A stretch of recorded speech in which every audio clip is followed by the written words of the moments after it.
Oh yeah, fans here are ready for that parade to be over, even though it hasn't started, because that would mean players would be here with them.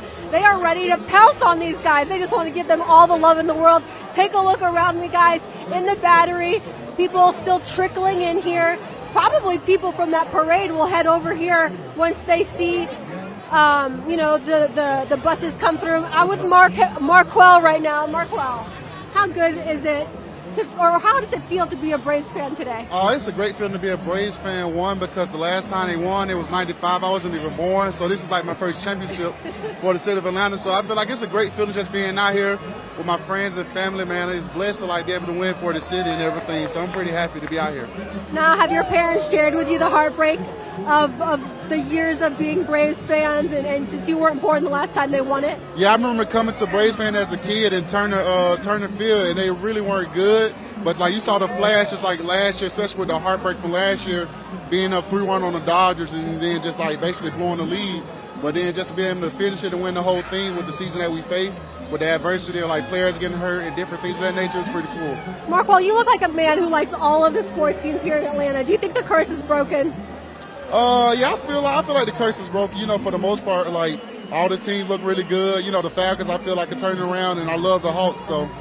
You feel like those Falcons could really turn it around? I feel like they can. I'm a big fan of Matt Ryan, and Calvin, all those guys. I really love them a lot. So when the players get here, what are you going to do? What's your reaction going to be? I'm just going to scream and yell, probably like everybody else. I wish I could go out on the field with them, but, the tickets sold out in under 5 minutes. So I know. I'm just happy to be here. Enjoy your day. All right, you too. Thank you. All right, he wants to run out on the field with the players, guys. We'll see what happens, right?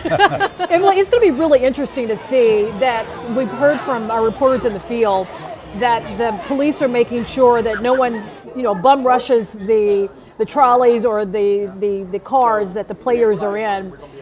But that's going to be really tough to do because as they get closer to Cobb and closer to Truist, IJ. Good luck. I mean, in 91 and 95, especially in 91, I showed you a picture from my book from the 91 season. They just rushed it. And it's going to be interesting to see what happens here because it looks like you have about the same number of people that you had both of those parades. But what happened was, they were in convertibles that year. They weren't in buses. The players were in convertibles, and they just absolutely, just wrapped themselves around each of the cars. Somebody, I think Karen mentioned David Justice. I think he was the most popular player at that time because he hit the home run to win it. But it'll be real interesting to see how this works as the parade moves down. And we're watching the parade live right now from Chopper 46. It is slowly starting to come down Cobb Parkway. Let's go to Zach Summers. Zach, you're on Cobb Parkway. It's headed your way. It's actually finally moving beyond a snail's pace. You should be seeing it shortly. Yeah, that's right. We are seeing the motorcade of officers escorting the championship team down Cobb Parkway. It's interesting. You guys are just talking about the crowd being in the street. They actually moved these barriers much closer than they were this morning. Cobb Parkway is huge, but look how tight this crowd is to this championship team as the crowd starts to chant and cheer on the motorcade escorting the championship team down Cobb Parkway. These fans have been out here all morning. This is toward the end of the parade. We're about a mile away from Truist Park, if you will, and a lot of these fans have been out here since 8 o'clock this morning. They've waited 4 to 5 hours for this moment, and you know what? I haven't heard a complaint from any of them. They are happy to be out here. They don't care that it's cold out. They're just here to live in this moment and to cheer on the Braves. And what a moment it is for so many of these fans who have waited decades, 26 years for this championship, for the city to experience a championship in so long. It is everything to so many folks. And really, to think about it, for it to go from Atlanta all the way to Cobb County, we're talking about a 13-mile stretch through 2 counties, Fulton and Cobb County. But, this Braves fan base, it's enormous. And that shows here. There are thousands of people lining Cobb Parkway, and it's been impressive to be here to just experience this. Because even if you aren't a Braves fan, even if you aren't a baseball fan, like, just to see this sort of camaraderie and community, it is beautiful to witness, and I certainly want to be a part of it. We see the team on the trolleys turning now onto Cobb Parkway from Riverwood Boulevard, and the crowd, they're excited for this moment. They've been waiting. They sure are. Hours. This is what they've been waiting for. And we see that trolley, and we know from earlier scenes when the parade was still moving its way through downtown and midtown that this is really the highlight of the parade here, with the players on the back of that double-decker bus on top, waving down to the fans below. I.J. Rosenberg has been a writer, a beat writer who's written about the Braves for many, many years for the Atlanta Journal-Constitution. What is it? I just think about baseball as a sport, and whether or not this is now the beginning of a baseball renaissance. You know, you talk to a lot of young kids, and they're really, depending on where you go, there aren't a lot of young kids who seem to be as passionate about the sport of baseball these days. They're more into football, or they're more into basketball. But I wonder what happens after an experience like this, young kids watching the team win a World Series, and whether this is going to sort of change some hearts and minds, and kids who might not have otherwise thought about getting involved in Little League are now going to go out and play. You know what this is like? This is like the early 1920s and 30s in Chicago, in New York, okay, when those kids that were young got their first taste of the World Series in the national, it really is national pastime. And we were talking about this before the show. That's the difference between now and back in 95 and 91. You have all these young people in this town, and first of all, the ticket, I can't even imagine the ticket line at the Braves offices for the next 3 or 4 weeks. But on top of that, I think what they have secured now is they have secured a place in Atlanta sports history. And and here's Brian Snicker holding the commissioner's trophy. And just him, I mean, what an incredible story, and his, not getting upset with his players. Sunday, like I mentioned before, when they lost that game after hitting a grand slam in the first inning, you didn't see his complexion or his expression change at all. He was just as cool as he's been the whole season. And like Bobby Cox was very much in 95, I think that sort of rubs off on the players, and that's why they win. That. Yeah, and they look know. And Freddie Freeman, you heard the crowd chanting his name as he was passing. Here's the MVP trophy. That Soler won. Soler. Jorge Soler. Yeah, and I love the way they're doing this. Your reporter mentioned about the fact of moving the fans closer. I think that was really smart. Let's go back to Zach Summers. Zach, the parade route is right in front of you. The fans are what's their reaction right now? It's amazing to be here right now. They're chanting Eddie Rosario's name as he and his truck passes this part of the crowd. It's really amazing, as each of these players pass by, the crowd chants their names, they hype them up. They're just happy to be here to celebrate this moment with these players who made so many dreams come true, not of just of their own, but of these fans. I mean, it's an incredible moment. Sir, how you doing? How are you feeling right now seeing all this? Excited. I love it. Yeah? Been a Braves fan all my life. You couldn't catch me dead in a parade. You could have the real Santa Claus and flying reindeer. I wouldn't be out in a parade. I'd be here for this, though. You know what? That's a good point. And it's not. You're not. The weather doesn't mind it. You're not bothered by any of it. We were out here at 9 o'clock. It was a little cold, but we made it. Yeah. What's been your favorite part about this whole experience?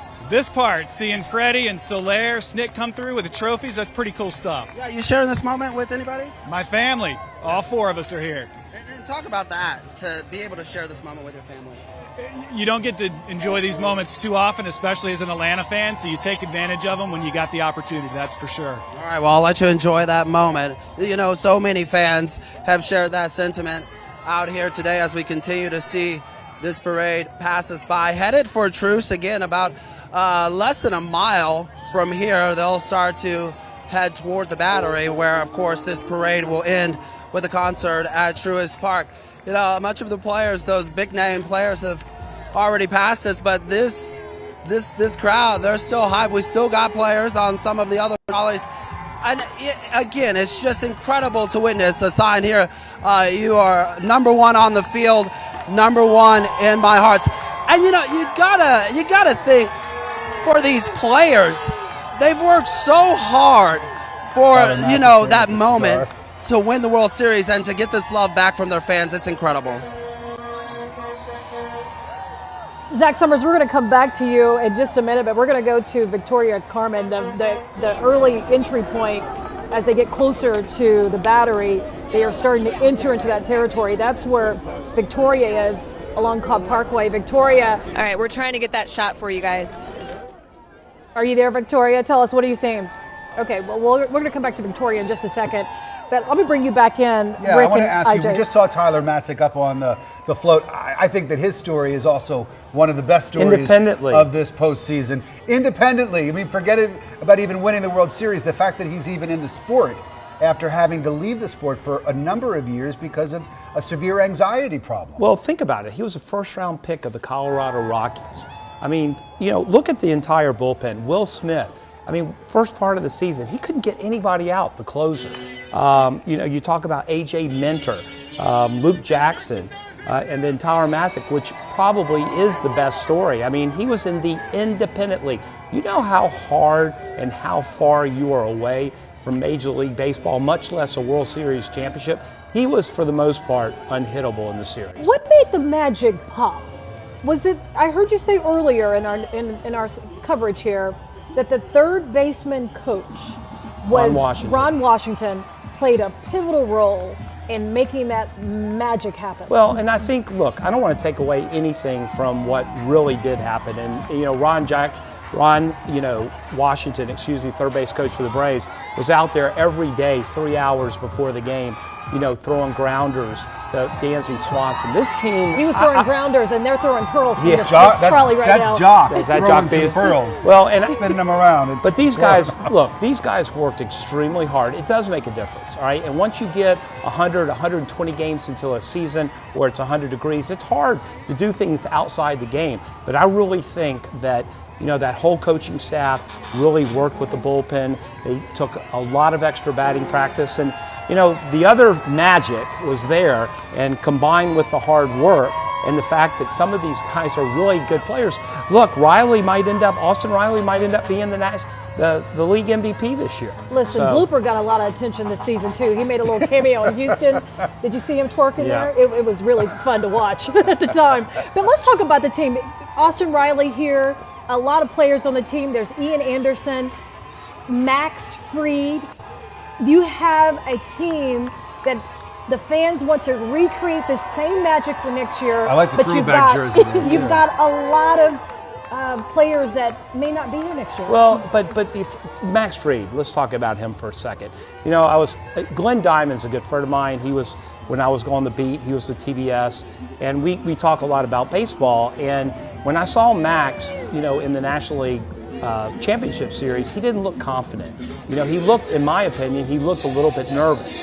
I think the difference in Max Fried, and you're probably going to think I'm a little crazy, but when he made that mistake at first base, okay, and the runner stepped on his ankle. And fortunately, if you notice, they were not metal cleats, thank God. They were rubber cleats, because if they were metal cleats, we might be talking something else totally different right now. But the way he came back, and once that's the rhythm. That's what you saw Tom Glavine do in Game 6 when he threw 8 scoreless. The Braves so badly needed a starter to step up, and their guy stepped up. And Max Fried, you think that maybe that play at first base that you're referring to might have snapped him, into focus. Because as soon as that happened, you're right, he was like a completely different pitcher.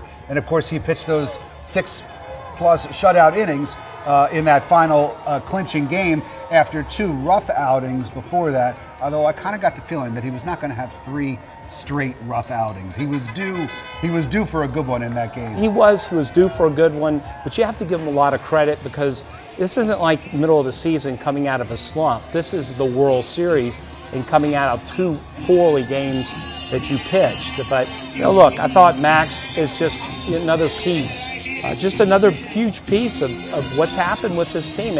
And Max Fried, you don't have to worry about him. He will wear a Braves uniform next year. For the foreseeable future, yes, actually, he will. too. Let's, as we're watching from Chopper 46's vantage point of watching the players on the trolleys, they're waving at the fans, and this is really a poignant moment, IJ, for not just for the fans, but really for the players too. They get so much out of this because even though they play for the Atlanta Braves, they work so hard during the season. They don't really get to see much of the city. Yeah, again, I can tell you because I've been on 2 parades. I've covered them closely, much like your reporters have. And when you watch the players on parade, the difference here is the 2 previous parades in 91, 95, they just ended, okay? What I like about this one is they're going to Truist Park. They're going to hold a celebration, which is really cool. But like I said before, this is extremely emotional for these guys.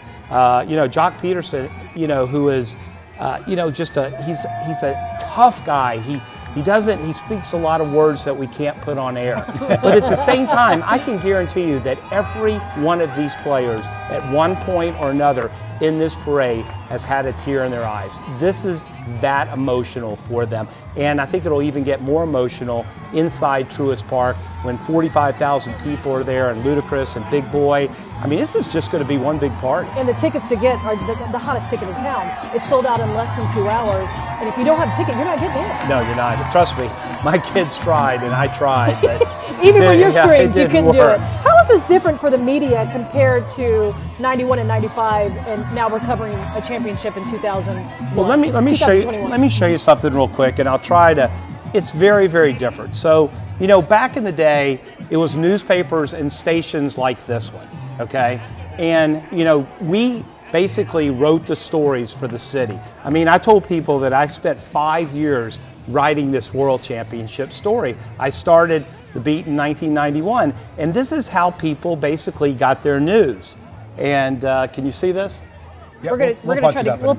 Punch it up in a second. But again, people woke up in the morning and they went down the bottom of their driveway like Tony and the Sopranos, and they got their paper and they basically, so these are the 2 covers from 1995. And back, just to give you a difference of the media, in 1995 at the Atlanta Journal-Constitution, a year before the Olympics, we had 89 people in the sports department.